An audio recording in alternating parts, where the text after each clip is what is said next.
Now let's talk about price determination in short period of time. तो short period एक ऐसा time period है जहां पे आप अपनी सप्लाई को इंक्रीज कर सकते हैं। एक प्रोड्यूसर सप्लाई को इंक्रीज कर सकता है, इंडस्ट्री में भी सप्लाई इंक्रीज हो सकती है, but only up to the existing production capacity of all the firms. इसको क्या कहते हैं हम?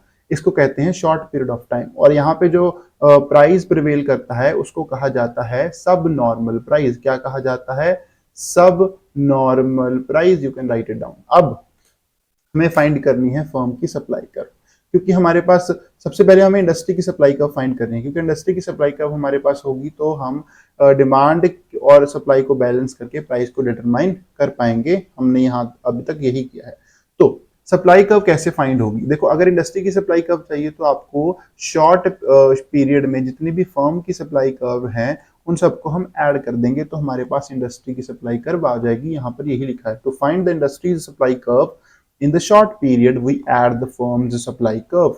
Okay, तो फर्म की सप्लाई कर्व अब क्या होगी? फर्म की सप्लाई कर्व होगी the short run supply curve of the firm is that portion of marginal cost curve which is above the average variable cost curve. देखो, इसका क्या मतलब है? हमने पिछले चैप्टर्स में देखा है शॉर्ट पीरियड ऑफ टाइम एक ऐसा टाइम पीरियड है जिसमें कुछ फैक्टर्स ऑफ प्रोडक्शन फिक्स्ड होते हैं और कुछ वेरिएबल होते हैं। फिक्स्ड फैक्टर्स ऑफ प्रोडक्शन वो होते हैं जिनको हमें पे करना ही पड़ेगा even we are not producing anything as a producer. अब देखो, क्या मैं ऐसे लिख सकता हूं कि जो एवरेज कॉस्ट है that is equal to average variable cost plus average fixed cost. ठीक है, तो एवरेज फिक्स्ड कॉस्ट अभी हमने बात करी कि वो हमें पे करनी ही पड़ेगी even we are not producing, even when we are not producing anything. तो इसका मतलब कि अगर प्रोड्यूस करने पर हमारी एवरेज वेरिएबल कॉस्ट, एक प्रोड्यूसर की शॉर्ट पीरियड ऑफ टाइम में एवरेज वेरिएबल कॉस्ट वापस आ रही है, तब भी वो प्रोडक्शन कंटिन्यू रख सकेगा, क्योंकि एवरेज फिक्स्ड कॉस्ट का लॉस तो उसको प्लांट बंद करने के बाद भी पे करना ही पड़ेगा। ओके, बट अगर एवरेज वेरिएबल कॉस्ट भी उसे नहीं मिल रही है तब वो अपना प्रोडक्शन बंद कर देगा। ठीक है, यही यहां पर लिखा है। तो इसीलिए हम कहते हैं कि मार्जिनल कॉस्ट का वो वाला पोर्शन जहां पे एवरेज वेरिएबल कॉस्ट से वो ऊपर है, उस पोर्शन को हम क्या कहते हैं? सप्लाई कर्व कहते हैं शॉर्ट पीरियड ऑफ टाइम की। I hope you understood. तो अब कईयों को ये भी डाउट होगा कि why we have chosen marginal cost for supply curve. ये इसीलिए है क्योंकि अगले चैप्टर में आपको ये बहुत अच्छे से समझ आ जाएगा, बट मैं स्टिल आपको थोड़ा सा हिंट दे रहा हूं कि ये इसीलिए है क्योंकि मार्जिनल कॉस्ट पे ही हमें अपना इक्विलिब्रियम पॉइंट मिलता है। ठीक है, ये आपको नेक्स्ट चैप्टर में समझ आ जाएगा। अगर आपको अभी नहीं समझ आया तो आप इसको एक बार याद कर लीजिए, नेक्स्ट चैप्टर में ये क्लियर हो जाएगा। तो अब आपको पता लग गया कि फर्म की सप्लाई कर्व क्या है। फर्म की supply curve is that portion of marginal cost curve which is above the average variable cost curve. ठीक है, तो ये जो आप पोर्शन देख रहे हैं ए से लेके ऊपर ये जो एमसी लिखा है यहां तक, ये जो मार्जिनल कॉस्ट कर्व है यही हमारी क्या है?